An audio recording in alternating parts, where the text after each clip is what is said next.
ಇಲ್ಲ ಮಗಳೇ, ಇಲ್ಲ. ಬದುಕಿನಲ್ಲಿ ಇನ್ನೆಂಥ ದುರಂತ ಕಾಣುವುದಕ್ಕುಂಟು. ಬದುಕೇ ದುರಂತ ಆಗಿ ಹೋಗಿದೆ ನಿನ್ನದು. ಇನ್ನಾದರೂ ಒಳ್ಳೆಯದಾಗಲಿ, ಇನ್ನಾದರೂ ಒಳ್ಳೆಯದಾಗಲಿ. ಕ್ಷಮಿಸಿ, ಕ್ಷಮಿಸಿ.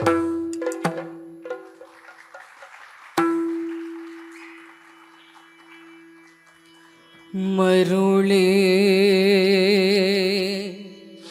ನಾನಾಗಿರ್ಪೆ, ಮರುಳೇ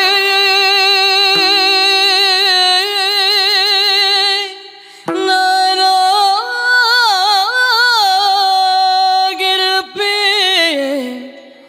ಮತ್ಪಿತ ಪರಮ ಪಾತಕಿ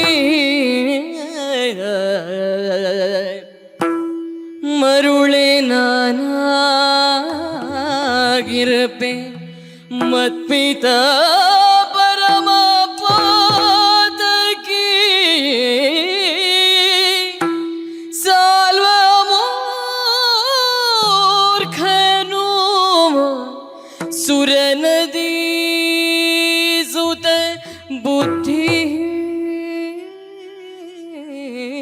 ಬುದ್ಧಿಹೀನನು ಸಾಲ್ವ ಮೂರ್ಖನು ಸುರನದಿ ಸುತ ಬುದ್ಧಿಹೀನನು ಬುದ್ಧಿಹೀನನು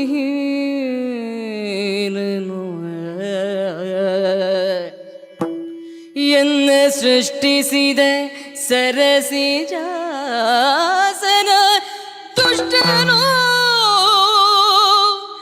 ಎನ್ನ ಸೃಷ್ಟಿಸಿದ ಸರಸಿಜಾಸನ ದುಷ್ಟನು, ಇದರೊಳು ಸರ್ವ ಕಾರಣ ಮೂಲ ಭೀಷ್ಮನೇ,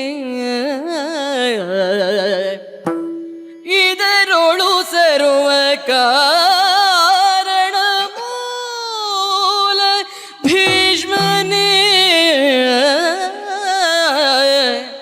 ತರಳತನವೇನೆಂಬೆ ಹೋಗುವೆ ನವನ ಬಳಿಗೆನುತ, ಎನ್ನ ತರಳತನವೇನೆಂಬೆ ಹೋಗುವೆ ನವನ ಬಳಿಗೆನುತ, ಬಳಿಗೆನುತ ಮರುಳಿ ನಾನಾಗಿರ್ಪೆ, ಮತ್ಪಿತ ಪರಮ ಪಾತಕಿ ಸಾಲ್ವ ಮೂರ್ಖನು ಸುರನದಿ ಸುತ ಬುದ್ಧಿಹೀನನು,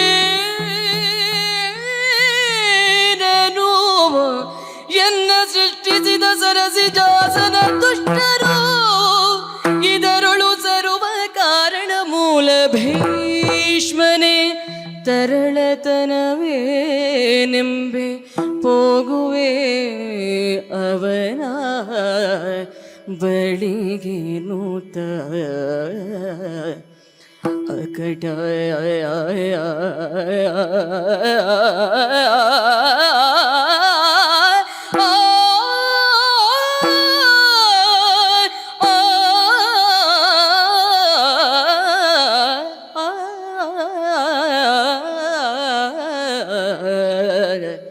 ಹೋಗುವೆ ಭೀಷ್ಮನ ಬಳಿಗೆ ನೂತ,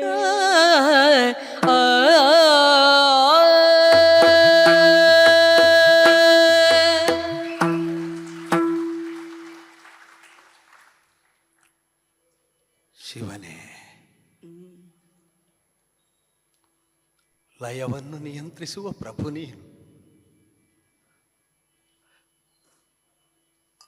ಲಯ ತಪ್ಪಿದ ನಿನ್ನ ಪಾದದೊಳಗೆ, ಪಾದದ ಬಳಿಯಲ್ಲೇ ಹೊರಳಿದ ರೇಣುವು ನಾನು, ಒಂದು ಧೂಳಿನ ಕಣ. ಹಾರಾಡ್ತಾ ಇರುವ ಬಗೆ ನೋಡಿ, ಲಯ ತಪ್ಪಿದ ವಿಧಾನ ನೋಡಿ, ಅದರಿಂದಲೂ ನಿನಗೆ ರಂಜನೆ.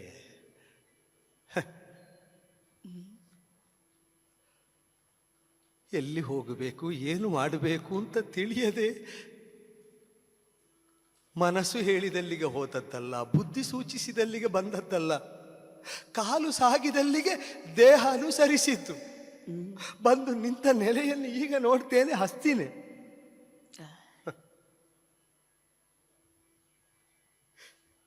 ಅಲ್ಲ, ಸಂಕಲ್ಪಿಸುವುದಕ್ಕೆ ಎಲ್ಲಿಗೆ ಅಂತ, ಯಾವ ನೆಲೆಗೆ ಅಂತ ಹೋಗುವುದು? ತಂದೆಯಲ್ಲಿ ಹೋಗ್ಲಿಕ್ಕಿಲ್ಲ, ಪ್ರಣಯವನ್ನು ಅವರಿಗೆ ಹೇಳಿದ್ದಿಲ್ಲ, ನೀನೇ ತಂದುಕೊಂಡದ್ದನ್ನು ನಾನೇನು ಮಾಡುವುದು ಅಂತ ಕೇಳಿದ್ರೆ ನಾನೇನಾಡುವುದು?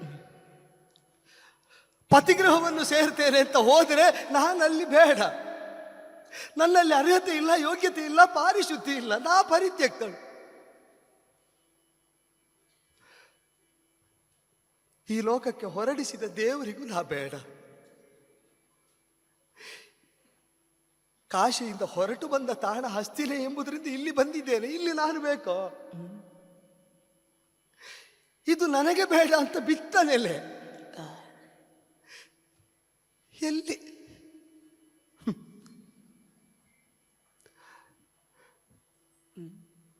ಹಾಗಾದ್ರೆ ಯಾಕಾಯ್ತಿತ್ತು?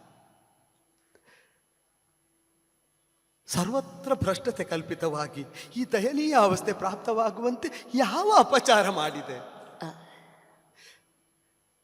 ಎಲ್ಲರೂ ಹೇಳಿದ್ರೆ ಎಲ್ಲೋ ಒಂದು ತಪ್ಪಿರ್ಬೇಕಲ್ಲ. ದೇವರೇ, ಬೇರೆ ಏನು ಬೇಡ, ನಾನು ಎಲ್ಲಿ ತಪ್ಪಿದೆ ಅಂತಾದ್ರೂ ನನಗೆ ತೋರಿಸಿಕೊಡು.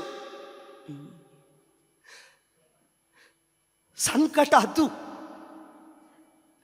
ಮಾಡಿದ ಪಾತಕ ತಿಳಿದು ಅದರ ಪರಿಣಾಮ ಅನುಭವಿಸ್ತಾ ಇರುವಾಗ ಮಾಡಿದ್ದಕ್ಕೆ ಅನುಭವಿಸ್ತೇನೆ ಎಂಬುದಾದರೂ ಎಲ್ಲೋ ವ್ಯಕ್ತಿಯನ್ನು ಸಾಂತ್ವನಗೊಳಿಸ್ತದೋ ಏನೋ.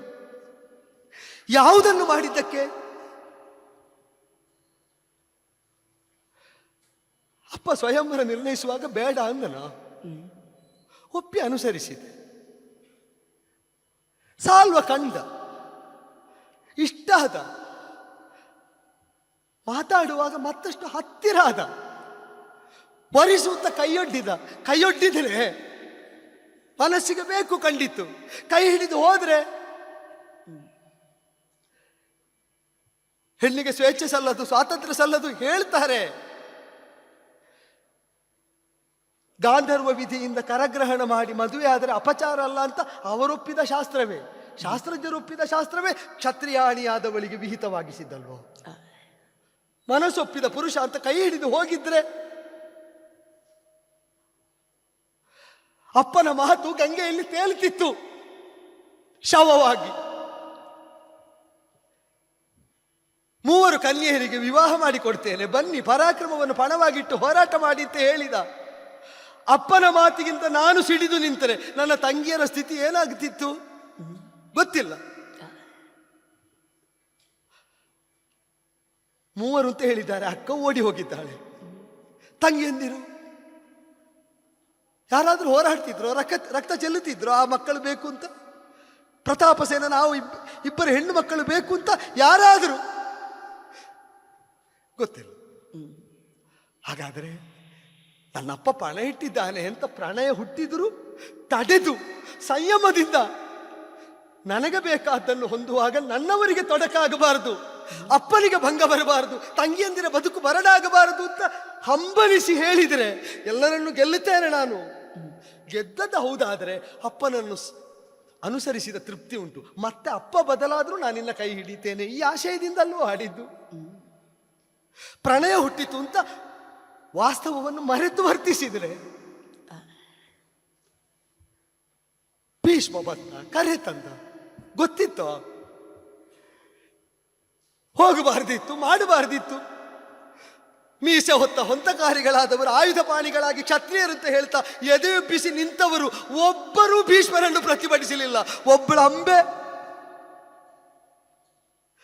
ಅಪ್ಪ ಸುಮ್ಮನಿರುವಾಗ, ತಂಗಿಯಂದಿರು ಹರ್ಷದಿಂದಿರುವಾಗ ನಾನು ಇಳಿದು ಹೇಳಬೇಕಾಗಿತ್ತೋ ಏನೋ ತೋಚಲಿಲ್ಲ.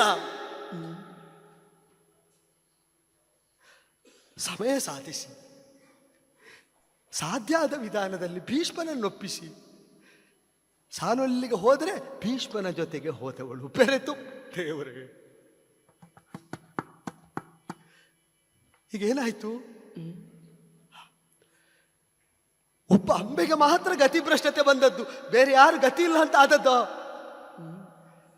ಕಾಶಿ ರಾಜಪುತ್ರಿಯ ಬದುಕು ಅತಂತ್ರವಾದದ್ದರಿಂದ ಆಯುಧದ ಮನೆಯಲ್ಲಿ ಸ್ವಯಂವರದ ಪಣದಲ್ಲಿ ಮಕ್ಕಳನ್ನು ನಾನು ವಿವಾಹ ಮಾಡಿಕೊಡ್ತೇನೆ ಅಂತ ಆಡಿದ ನನ್ನ ಅಪ್ಪನನ್ನು ಅಂಬೆಯ ಬದುಕು ತಿಳಿದವರು ನಾಳೆ ಪಾತಕಿ ಅನ್ನುತ್ತಾರೆ. ಪ್ರಣಯಿನಿಯಾಗಿ ಯಾರನ್ನು ನೆಚ್ಚಿಕೊಂಡು ನಂಬಿಕೊಂಡು ಹೊಂದಬೇಕು ಅಂತ ನಾನು ಧಾವಿಸಿ ಬಂದನೋ, ಕಷ್ಟಪಟ್ಟೆನೋ, ಅವನೇ ಧಿಕ್ಕರಿಸಿದ. ವಾಸ್ತವ ಗೊತ್ತಿಲ್ಲ. ಈ ಪ್ರಕರಣ ತಿಳಿದವರು ಸಾಲ್ವನನ್ನು ಮೂರ್ಖ ಅನ್ನುತ್ತಾರೆ. ಹಿಂದೆ ಮುಂದೆ ಯಾವುದು ಗೊತ್ತಿಲ್ಲದೆ ಕರೆತಂದು ಹೋಗುವಂತ ಬಿಟ್ಟುಕೊಟ್ಟವ ಆ ಭೀಷ್ಮನನ್ನು ಬುದ್ಧಿಹೀನ ಅನ್ನುತ್ತಾರೆ. ಅಸಹಾಯಕಿಯಾಗಿ, ಅಬಲೆಯಾಗಿ, ಅತಂತ್ರಳಾಗಿ, ಹಿಂದೆ ಮುಂದೆ ಯಾವುದು ಗೊತ್ತಿಲ್ಲದೆ ಅಂಡಲೀತಾ ಇರುವಂತಹ ಒಂದು ಅನಾಥ ಸ್ಥಿತಿಯಲ್ಲಿ ನಿರ್ಗತಿಕವಾದ ಈ ಜೀವವನ್ನು ಸೃಷ್ಟಿ ಮಾಡಿದ ಆ ಸರಸಿದಾಸನನ್ನು ದುಷ್ಟ ಅನ್ನುತ್ತಾರೆ. ಆಯ್ತಲ್ಲ, ಒಂದು ಹೆಣ್ಣಿನ ಬದುಕು ಬರಡಾಗುವುದಂದ್ರೆ ಇಷ್ಟು ಮಂದಿಯು ಅಲ್ಲ. ಅವರಿಗೆ ಯಾಕೆ ಲೋಕ ಹೇಳಬೇಕು ಅಥವಾ ನಾನು ಹೇಳಬೇಕು? ಈಗ ಮಕ್ಕಳ ಬದುಕು ಬರಡಾಗುವಂತೆಯೇ ಸ್ವಯಂವರ ನಿರ್ಣಯ ಮಾಡಿದ ಪಾತಕ್ಕೆ ಹೌದಾದರೆ, ಅದೇ ಪ್ರತಾಪಸೇನ ಮಹಾರಾಜನ ಇಬ್ಬರು ಮಕ್ಕಳು ಹಸ್ತಿನೆಯ ಸಾಮ್ರಾಜ್ಯ ಅದನ್ನು ಆಳುವ ಅರಸನ ಕೈ ಹಿಡಿಯುವುದು ಹೇಗೆ?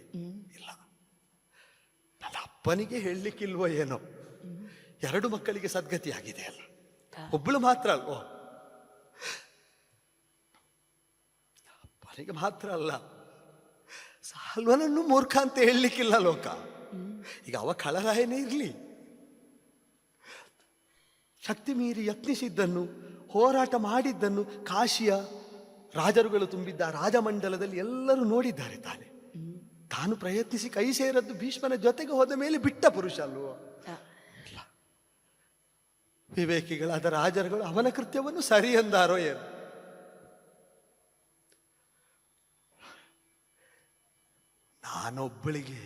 ನನಗೊಬ್ಬಳಿಗೆ ಈ ದುರ್ಗತಿ ಬಂದದ್ದಕ್ಕೆ ಬ್ರಹ್ಮನನ್ನು ಯಾಕೆ ಲೋಕದ ಆಸ್ತಿಕರ ನಿಂದಿಸಬೇಕು? ಬ್ರಹ್ಮ ಏನು ಸ್ವತಂತ್ರನಲ್ವಲ್ಲ. ಪೂರ್ವ ಕರ್ಮಗತಿಗೆ ಅನುಗುಣವಾಗಿ ಫಾಲಲೇಖನವನ್ನು ಬರೆದು ಭವಿಷ್ಯ ಹೀಗಿರಲಿ ಅಂತ ನಿರ್ದೇಶಿಸುವವನಾದರೆ ಕರ್ಮದ ಗತಿಗಹನ ಅಂತ ಹೇಳಿ ಯಾರು ಬಿಟ್ರೆ ಸರಸಿಜಾಸನನನ್ನು ದುಷ್ಟ ಅಂತ ಯಾಕೆ ಹೇಳಬೇಕು? ಬೇಡ, ಯಾರು ಬೇಡ. ಆಗಲಿ ನನ್ನಿಂದಾಗಿ ಅವರಿಗೆ ಒಂದು ಅಪವಾದವೋ ಕಳಂಕವೋ ನಿಂದನೆಯೋ ಬರುವುದು ತಪ್ಪಿತು ಅಂತಾದ್ರೆ ಆಗಲಿ. ಆದ್ರೆ ನನಗೆ ಹುಚ್ಚಿಡಿತಾ ಉಂಟಲ್ಲ, ಯಾರಲ್ಲಿ ಹೋಗಬೇಕು, ಯಾರನ್ನು ಕಾಣಬೇಕು? ಈ ಒಂದು ಹಸ್ತಿನಾವತಿ ಯಾವ ಕರ್ಮಕ್ಕೆ ಇಲ್ಲಿ ಬಂದನೋ? ಓಡ್ತಾ ಇರುವಂತಹ ಭೀಷ್ಮನ ರಥದಿಂದ ಮುಂಭಾಗಕ್ಕೆ ಹಾರಿ ಅದರ ಗಾಲಿಗಳಿಗೆ ಅಡಿಬಿದ್ದು ಪ್ರಾಣ ತ್ಯಾಗ ಮಾಡಿದ್ರು ಇದಕ್ಕಿಂತ ಸದ್ಗತಿ ಆಗ್ತಿತ್ತು. ಸಾಲ್ವನಿಗಾಗಿ ಹೊಡೆಯುವ ಭೀಷ್ಮನ ಹೊಡೆತದ ನಡುವಿಗೆ ಬಂದು ತಲೆಯೊಡ್ಡಿ ಕತ್ತರಿಸಿ ಬಿಟ್ಟಲ್ಪಟ್ಟರು ಕೂಡ ಸದ್ಗತಿ ಸಿಕ್ಕಿ ಬಿಡ್ತಿತ್ತು.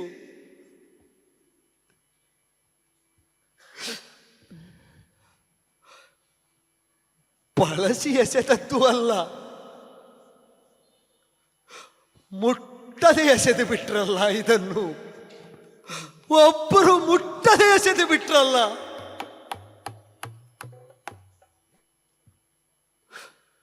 ಕಾರಣ ಮುಟ್ಟಬಾರದವನು ಬಂದದ್ದು, ಹೊಂದಬಾರದವನು ಹೊಂದಿತ್ತು.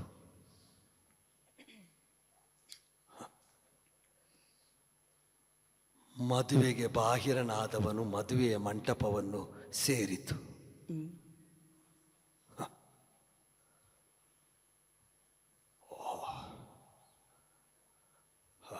ಹೌದು,